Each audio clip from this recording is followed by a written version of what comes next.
Dil Raju Telugu film ఇండస్ట్రీలోని one of the top ప్రొడ్యూసర్గా ఎదిగారు.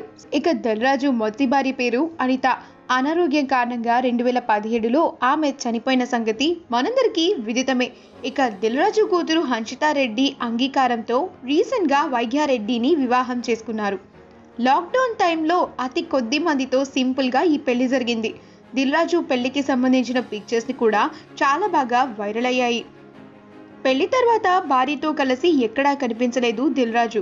కొన్ని రోజుల క్రితమే ఈ జంట తిరుపతికి వెళ్లారు. అయితే ఇప్పుడు లేటెస్ట్గా దిల్ రాజు తన భార్యతో ఉన్న కొన్ని బ్యూటిఫుల్ పిక్చర్స్ని షేర్ చేస్తూ ఉన్నారు. తన భార్యతో కలిసి షటిల్ ఆడుతున్న పిక్చర్, ఇంకా కూర్చుని సరదాగా అలా మాట్లాడుకుంటున్న మంచి స్వీట్ పిక్చర్ని కూడా షేర్ చేసుకున్నారు దిల్ రాజు. ఇక ఆ బ్యూటిఫుల్ పిక్చర్స్ అన్నీ కూడా మనం ఈ వీడియోలో చూసేద్దాం. ఈ వీడియో కనుక మీకు నచ్చినట్లయితే మీ అభిప్రాయాన్ని కమెంట్స్ ద్వారా మాకు తెలియజేయండి. మా ఛానల్ని సబ్స్క్రైబ్ చేయటం మర్చిపోకండి.